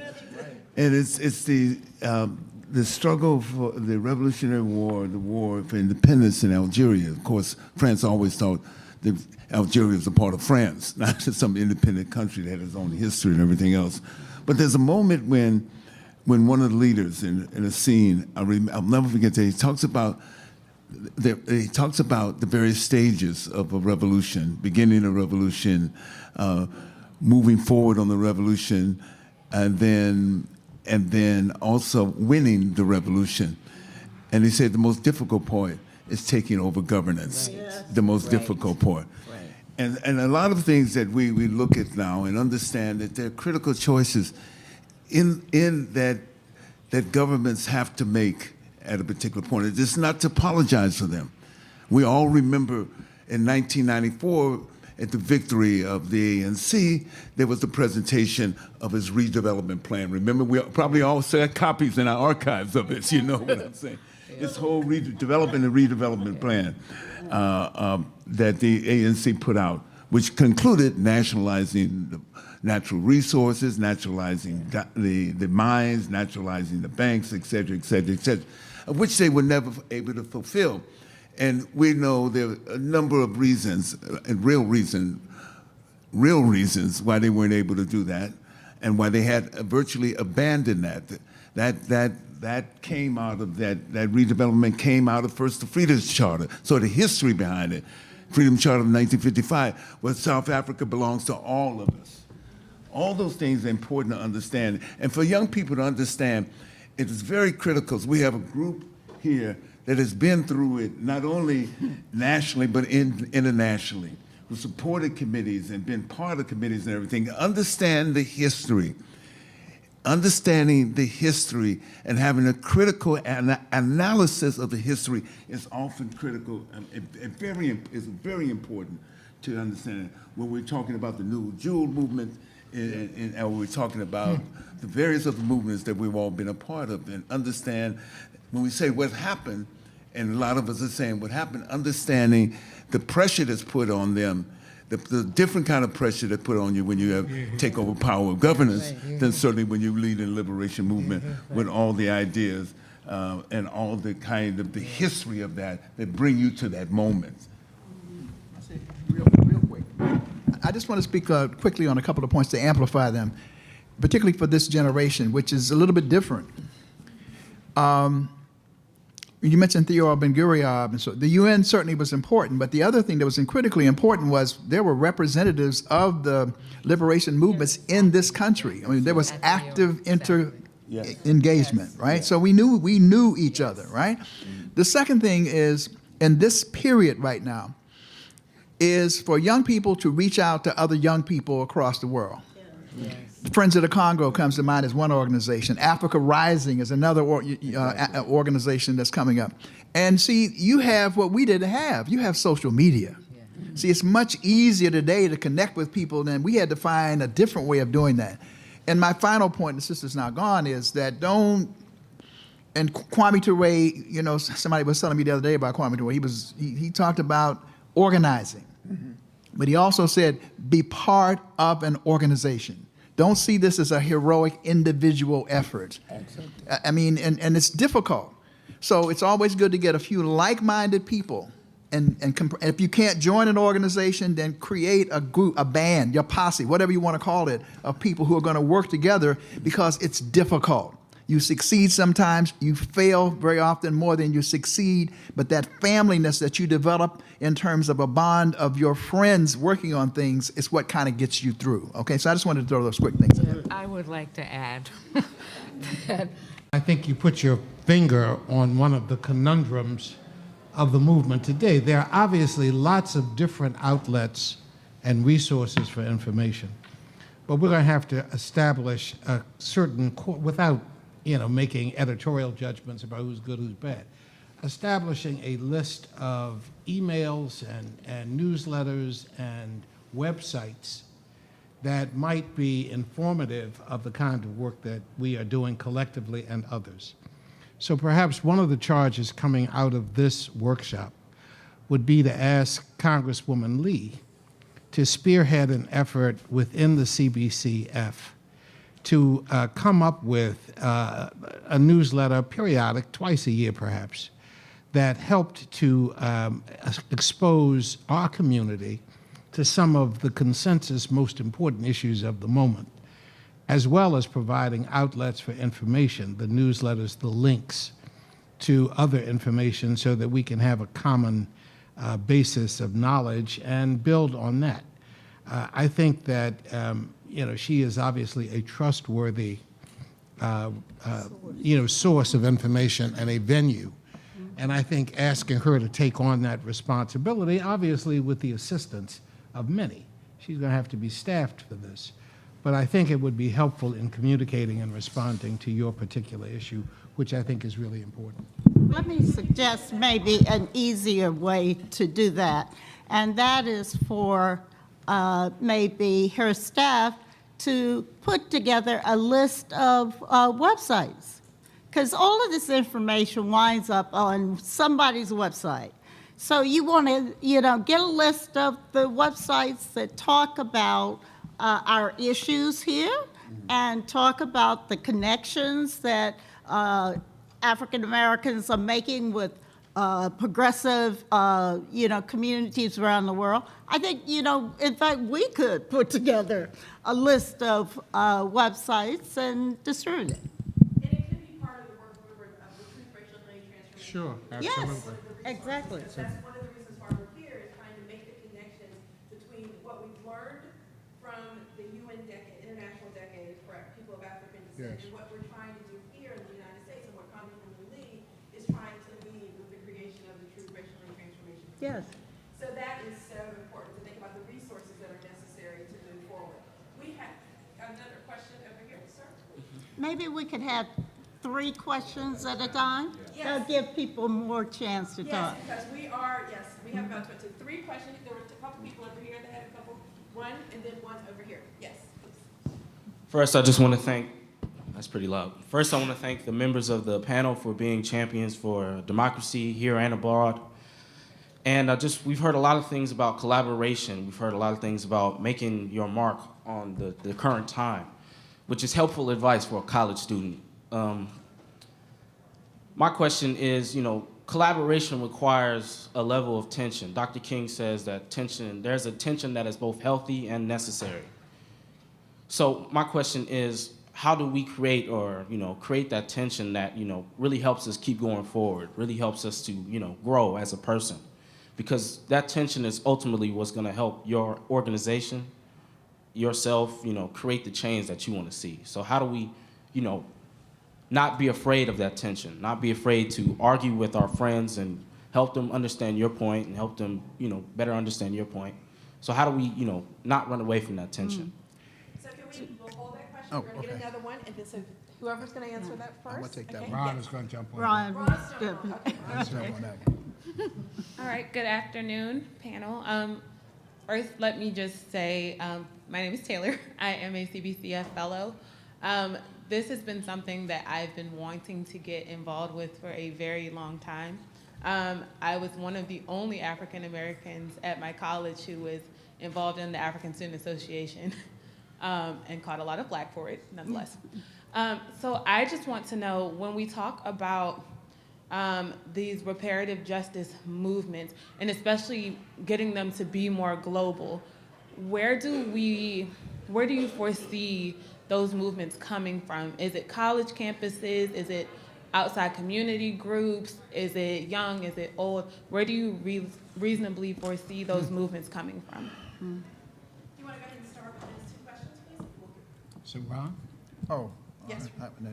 You need one, we do one more? Well, Yes. I need a piece of that last one too, but I'll wait till everybody else. I want to address the issue of collaboration. It's interesting because I was at a meeting a few weeks ago, and I heard this notion of tension as collaboration, and that's sort of, to me, counterintuitive. So this may be a generational issue. To me, you begin collaboration in most instances with people who are like-minded. That's the first circle. The idea that you have to have tension necessarily could end up wasting a lot of time. So you want to come together, it seems to me. My advice is finding those persons and organizations that are relatively like-minded, because even there will be differences. But you want to form that kind of united front first, right? And then there's a broader united front concept where you do have people who may have some real serious kinds of differences, and you want to create a united front around a particular objective that you can agree on. So you sort of agree to disagree on things that you are not in agreement with, but you find the commonality. And the principle behind that is that while you are working on those things you agree on, you can discuss the things you disagree on, and sometimes you find yourself beginning to work closer together because of that, right?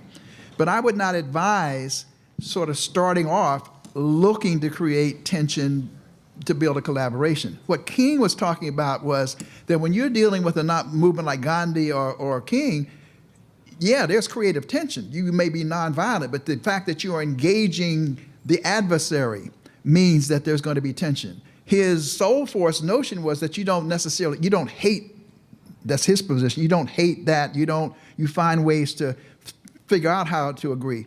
But King is dealing with the Southern Christian Leadership Conference.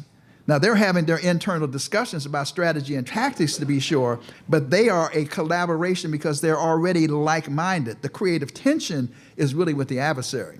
So anyway, I just wanted to throw that out as an idea of how to approach building collaborations and united fronts and things of that nature, is they begin first with people who relatively are like-minded. I want to say about like-minded. In each of our communities, there's a Caribbean community, a Nigerian, pick one. Those people are in our communities, and yet we have grown to not embrace them in our everyday lives or in our environments. And in finding like-minded people, I suggest that you also reach out to people in those communities. Even though they have different experiences, they could very much be like-minded. And in their different experiences, they can provide additional ways of collaborating that expand how you're looking at it. That's all. So I just wanted to, I might have not addressed it the way that I wanted to, but when I was saying like the tension, I know that we agree, the group, we agree on the goal, where we want to go. The tension I'm talking about is like the tension that comes when it comes to the means, like how to achieve the goal. Like you mentioned the Southern Christian Leadership Conference. Like, Dr. King may have disagreed when it came, with Reverend Ralph Abernathy on the way to do a certain event. And so they talked about that sort of tension. So how do we not run away from that? I just wanted to, Well, I mean, I think that's very simple because Abernathy, and I'll give you an even better example. If you talk about the Southern Christian Leadership Conference and SNCC, right? They and CORE, but the reality is they all respected each other.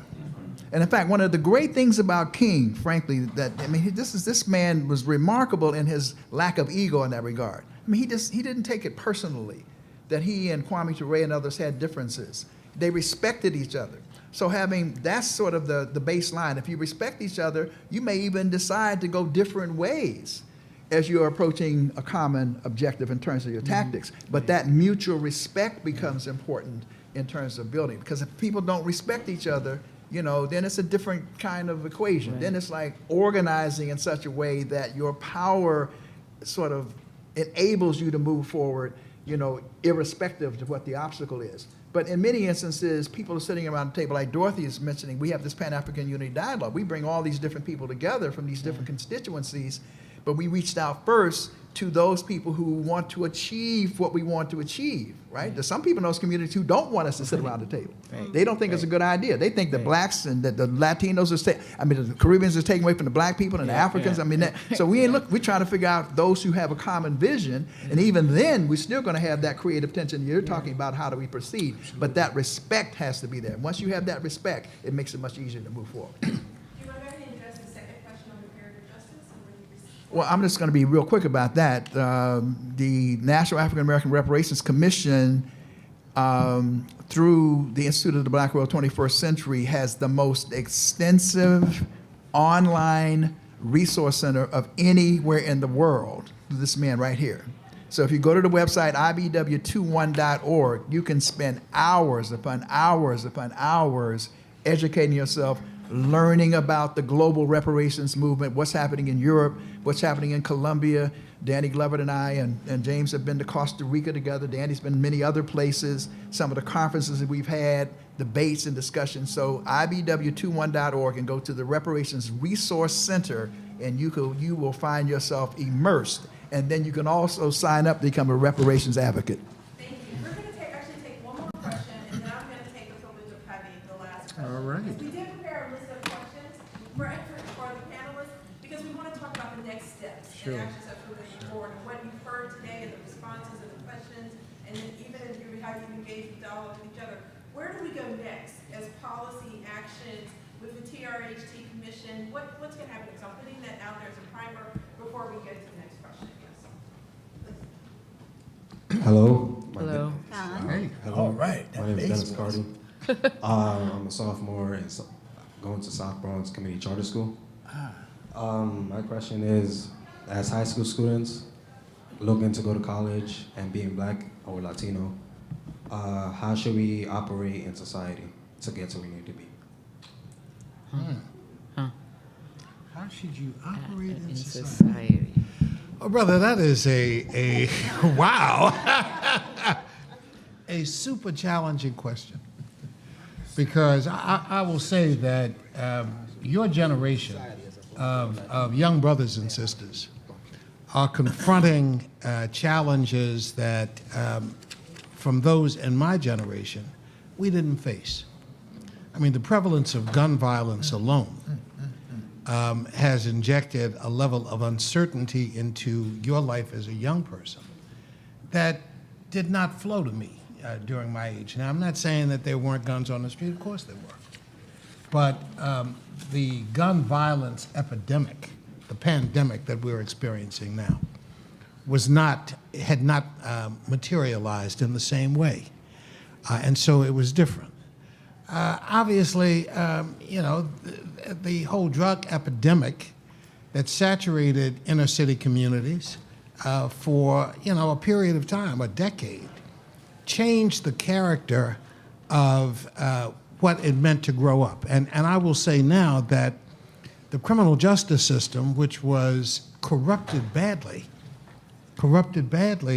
in the mid-1980s and the 90s, and some of our friends politically were responsible for some of the worst elements of that corruption.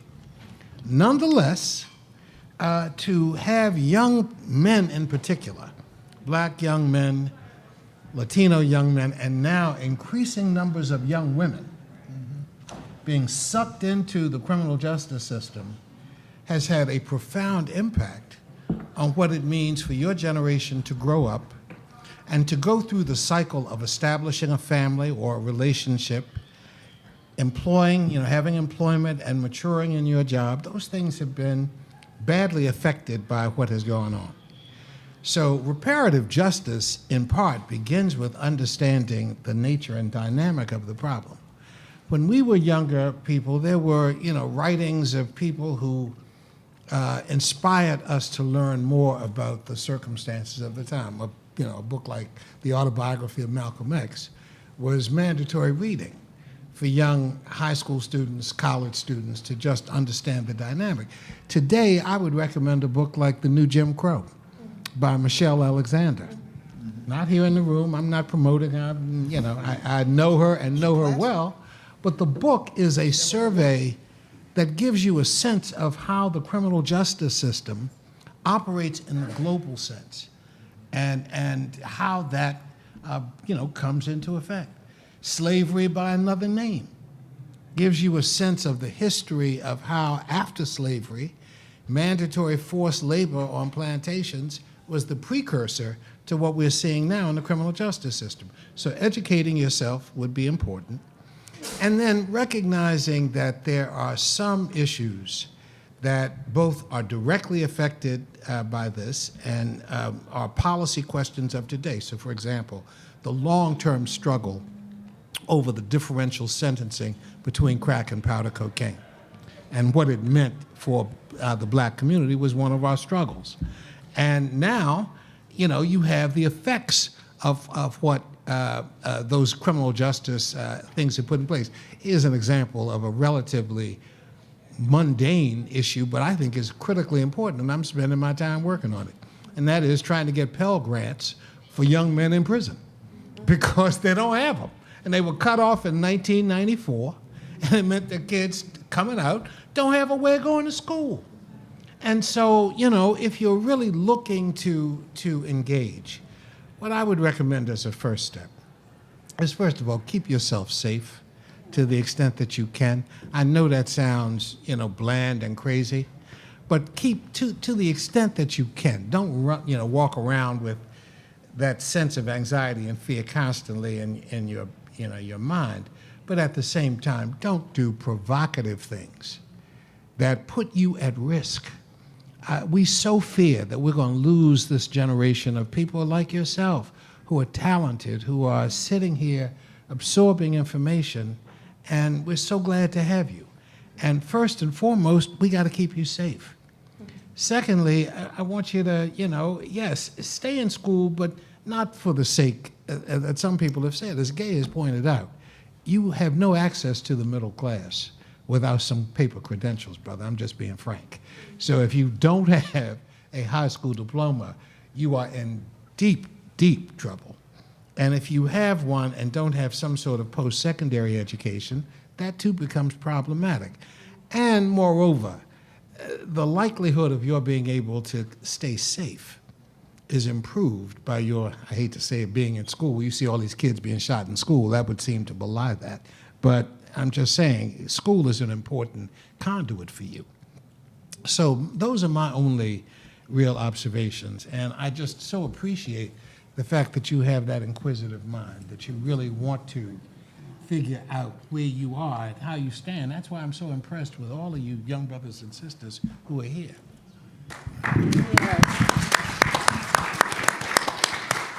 I mean, I just have, first of all, I just want to thank my brother here, Wade, who I've known for many, many years, back to the 70s when we were trying to be bohemians in New York.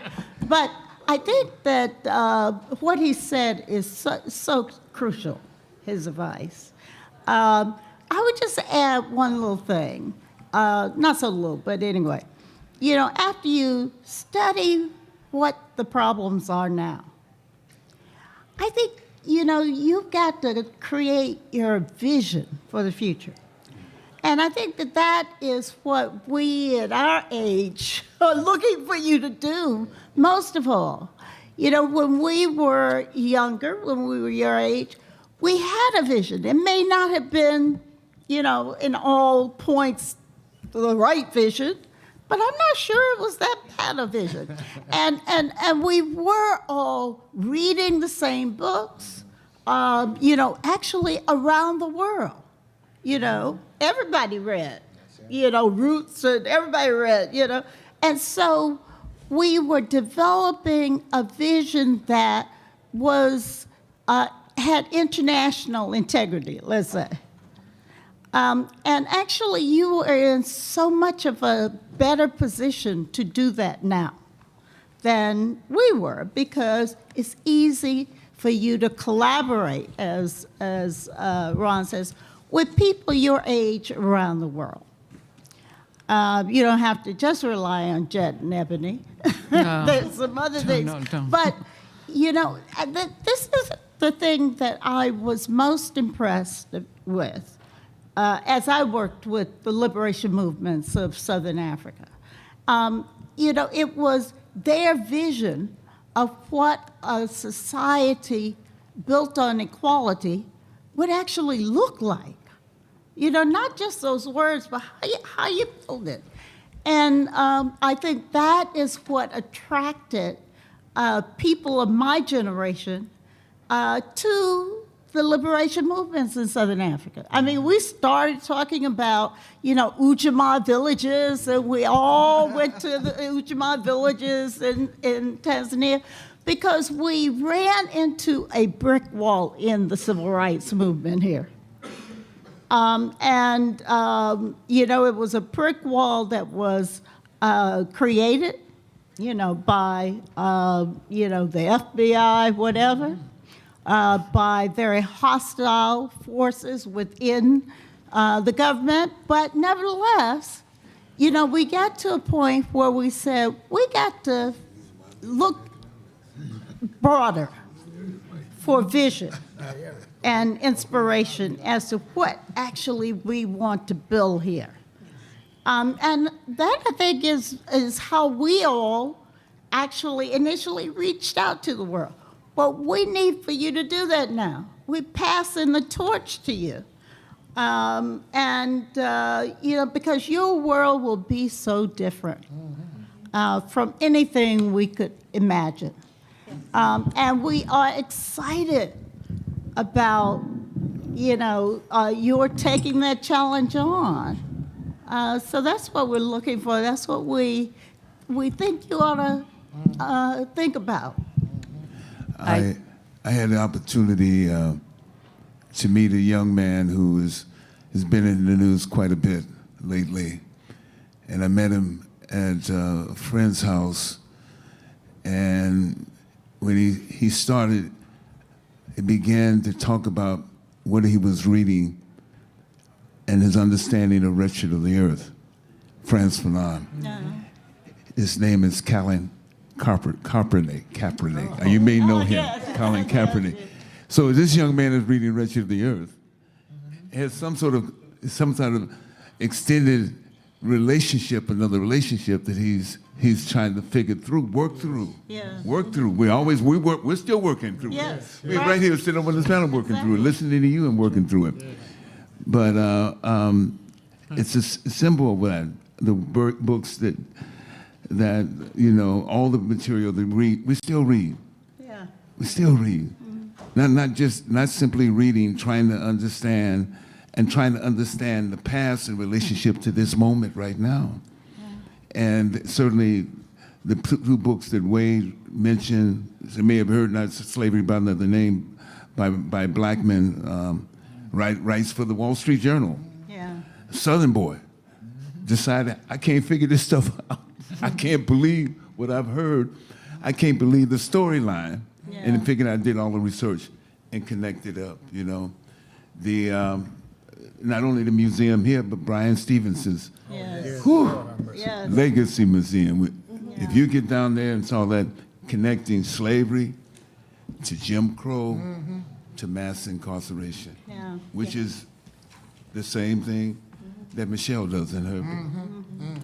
So we have about 3 minutes. So quickly, if each panelist would say just one thing that you would tell us as we go out here for either policy action or our next action steps, what would that be based on this conversation? And any last thoughts that you have before we close this session? The thought that I have as an organizer is that we have the person who is the official representative to the UN decade, and Congresswoman Barbara Lee. We also have our ambassador in terms of Danny Glover. The issue I raised earlier was the fact that we've had a difficulty bringing together groups to come up with a common agenda.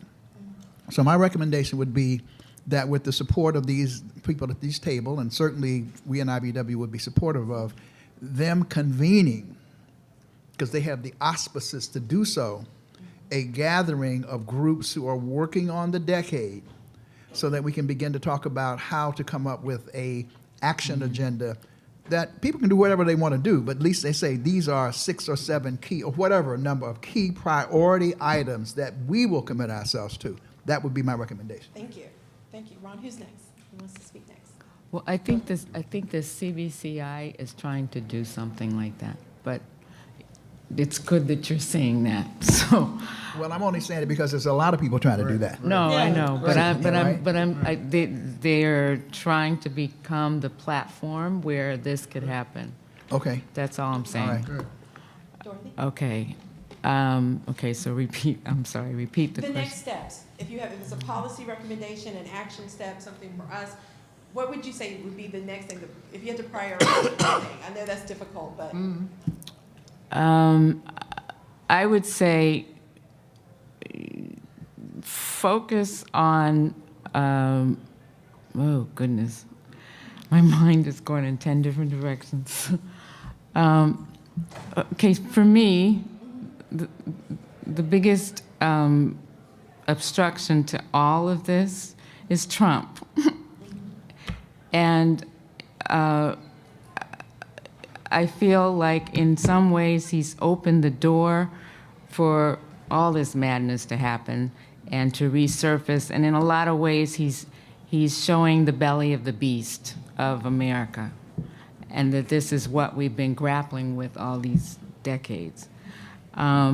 So I would say that in whatever circle you're in, that you reach out, try to reach across the line to somebody and just try to talk to them as a human being. Thank you. Both of those are great suggestions. I'm going to embrace Ron's very, I think, wise recommendation. I think that Barbara Lee and Danny Glover have the agency to convene progressives to talk about these issues. But, I cited, for example, Dr. Du Bois and his 1947 petition to the UN, fledgling, and it included issues ranging from slavery to Jim Crow, and I'm reading now from the petition, to issues of education, employment, criminal justice. I mean, all the issues that we're talking about today, all of the issues. Now, Gay McDougall didn't mention this, but she convened a delegation to go to the UN 50 years after Dr. Du Bois had his petition. It was led by Julian Bond, Mary Frances Berry, and I was on the commission. And the three of us went there and put a petition before the UN, and it helped bring these issues into sharper focus. The struggle is as it always was. These are the predominant issues. There are others, obviously, that we can add, but we don't need to invent new issues when we have these problems. So I'm going to give you one last example, and then I'm done. I'm working with a group of young lawyers in New Jersey, multiracial group of young lawyers, who have brought a lawsuit against the state of New Jersey and the Chancellor of Education for the poor quality of public education available to many students in the state. One of the counties that I'm looking at is Mercer County. Mercer County is the home of the state capital, Trenton, New Jersey. A lot of history. That's where George Washington crossed the Delaware to, lead the charge for independence, okay? You have two big cities in Mercer County. One is Trenton, where the public school system is 90% poor, black, and Latino. Everybody on basic school lunch programs and funding. Poverty runs rampant. That's one city. The next city is Princeton, home of the country's #1 university. Country's #1 university, and their public school students, everybody doesn't go to Princeton, but the majority of them go somewhere. They go somewhere. And so you have these two cities in the same county, and the differential in the quality of their education is determined by zip code. Now, is that really where we are?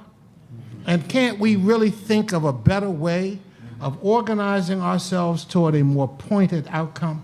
So I'm hoping that this discussion of the decade will produce a concrete set of recommendations that build the power necessary to bring about transformative change.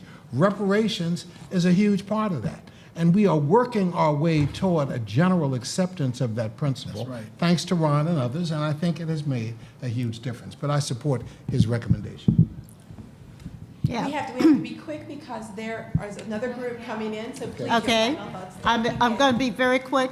The issues that I would put forward are education. Yes. On all levels, K through 12 and higher, and voting. If we don't get the voting thing, and deal with the voter suppression efforts and the gerrymandering of districts. Yes. We got to do that. We can't do anything without being able to get back voting. One other thing, there's another city in New Jersey where there's a young mayor that's trying to do some great things in that city. His father, we all know. His father was, for some of us, our teacher, and that's Raz Barak in Newark. Thank you. So on behalf of Can I make a quick Congresswoman announcement, Lee- real quick and Yes, quickly? yes, please, To Ron. those of you interested in reparations and reparatory justice, room 145B at 4 o'clock. Yes. And we want to make an announcement about another panels, but before we do that, thank you on behalf of Congresswoman Lee. Thank you all for being here, and thank you to our distinguished panelists. Thank you so very much. Thank you. Thank you. Oh, thank you so much. We need a and photo. just wanted to, for folks who are interested.